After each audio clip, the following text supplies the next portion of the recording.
All right, everyone, going to mention Michael Bloomberg a little bit here today because he's trying to push his typical gun control snake oil in the wake of the Pittsburgh shooting. He's like, well, if only it weren't for these guns. So basically, there are three groups of people. There are three things being blamed by the left for the synagogue shooting. Those with Trump derangement syndrome immediately blamed Trump. Oh, well, he's fostering an atmosphere of violence and intimidation, even if the shooter literally hated him. Then you have people that are blaming Gab. It's like, oh, alt tech is Nazi sites. It couldn't be that we're, actually buoying these sites up by censoring everybody, including people that have nothing in common with any form of identitarianism. No, it's their fault. They're like fanatics and stuff. And then people who are blaming guns, like Michael Bloomberg. Now, Bloomberg has been saying the same thing consistently for a very long time. This is opportunism. He's attempting to use human tragedy to push a political agenda. Never let a good tragedy go to waste, says Michael Bloomberg, ever the opportunist. Now, keep in mind, this is one of the immediate frontrunners, potentially, for the Democratic nomination. I doubt very much he'd get it. He's old, he's rich, he's white. Kind of ticks all the boxes of someone who couldn't solidify the left. The fact that he has gun control as a throwaway wedge issue, that's no longer compelling to the far left. The far left is actually backing down on guns. You saw, other than Bloomberg and a few others, who was calling for increased gun control in the wake of the synagogue shooting. It was a minor issue. It's not like during the Obama era. For weeks and weeks thereafter, it was like AR-15 bad, type of ammo bad, fact that private citizen can get a firearm after, jumping through fucking 10 hurdles. Very, very evil. We should be more like Piers Morgan's happy land of rainy British Isles or something, which, by the way, Piers Morgan coming out saying, can Americans just give up some of their guns? And my answer is no. No. There's a reason. Yeah, your ancestors tried to get mine to give up some of their military-style armaments. They refused. They then kicked your ass. That's the whole point, Piers. It's never going to happen. I say this living in a blue state, essentially. The Green Mountain Boys did quite a number. I think it's wonderful. Then they joined the Continentals and became part of the United States. They were an independent republic for over a decade, and they were still kicking British ass. So it's pretty funny. And of course, at the time, technically speaking, all these places were governed by the British in a de facto, in the sense of not having full sovereignty until they decided to shoot at their own military. Bloomberg, though, is a complete opportunist. The thing is, he tried to export gun control here and he failed. Sue Minter was definitely his puppet, and she lost. He then, I guess, bought out Phil Scott anyway, but Phil Scott's like, well, I do still have an R after my name, so I can't go quite as far as Sue Minter wanted to. Hopefully the next person that comes along is actually a Vermonter in spirit more than just in having been born in Vermont. And they understand the tradition of defending yourself and shit, and then rips up that fucking Phil Scott gun control. I hope that's what happens. We need someone in there with balls, and Phil Scott definitely isn't the man. He'll get reelected by flying colors because look at his opponent. His opponent is a complete fanatic.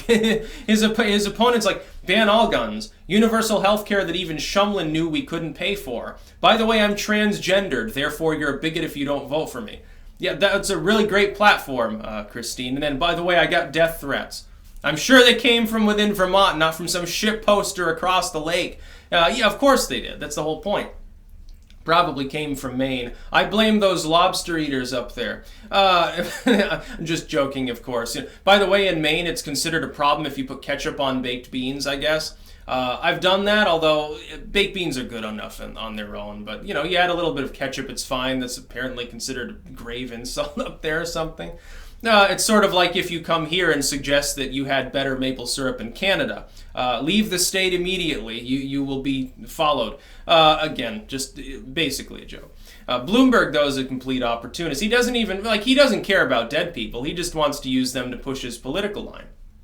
And in essence, by pushing his political line and getting into the front page news, what does he do? Well, if he's planning to run in 2020, he gets some more name recognition.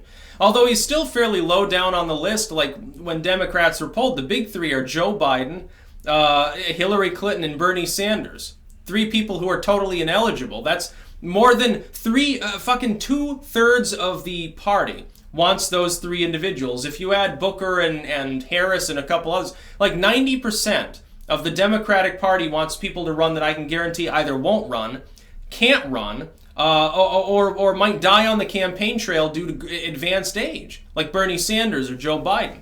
You know, the stress of flying around and campaigning, in Hillary Clinton, in all honesty, she's a sick woman. Literally sick. Like, she had another coughing fit like a month ago, didn't she? Oh yeah, she's only got pneumonia again for what, the 10th time in the last decade? Nothing's wrong here. She falls down randomly. She wore like those anti-seizure or post-stroke or whatever glasses at one point. Bill comes out and says, yes, she overworks herself, gets dehydrated. By the way, everyone knows she's also a drunk from time to time. She's in perfect health. Don't worry about it. We'll put her on life support. We'll put her brain in a jar and hook it up to a voice modulator, and she'll be able to govern like that fucking, what was it, President Eden in Fallout. It'd be very, very funny. Yeah, that'd be great. Yeah. I look forward to our robot masters that are swiftly coming. Hillary Clinton will have to be strapped into a robot to keep her alive. And they'll probably do that too. It's like with Ruth Ginsburg there. She's old. She's obviously in less good health than she was before. She can barely hold her fucking head up. Like, she can't even look you straight in the eye. She literally can't lift her fucking head up that far. And also she wears like gloves for some reason all the time. I guess her hands get cold from her advanced age. They'll slap her brain into a voice modulator before they'll admit, hey, all things must come to an end, I suppose. And they'll be like, hey, she can serve for, the next 100 years. Maybe she'll retire after that, the next time we have a communist president. Bloomberg's a nut.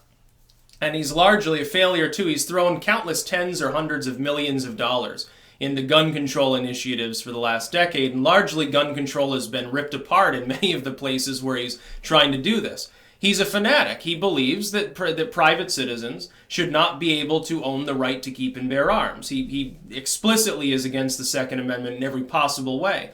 And he uses the excuse of, oh, well, I'm only talking about certain guns in certain hands at certain times and blah. No. That's the watered down bullshit that you always offer. It's been offered to the American people many times before, and each time it's passed, more is then offered a little bit later.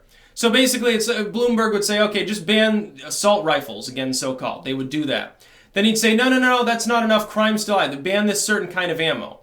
And then he'd be like, oh, regulate handguns more. Oh, raise the age nationwide to 30 to own a gun. Oh, only veterans can own guns. Oh, by the way, only guns prior to the 1800s.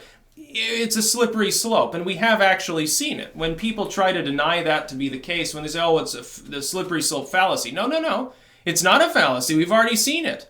We've got 5 or 6 successive steps over the last century of increasing gun control. We're finally starting to repeal some of the more unconstitutional gun control. And then people like Bloomberg get a big dick about it because they're afraid of other people being able to arm themselves, because Bloomberg hides behind 4 or 5 brawny dudes with guns.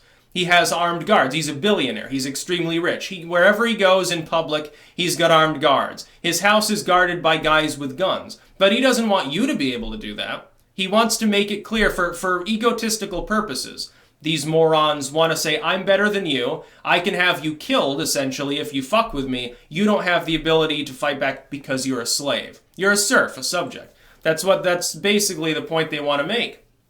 And in most countries in the world, fundamentally, people are slaves.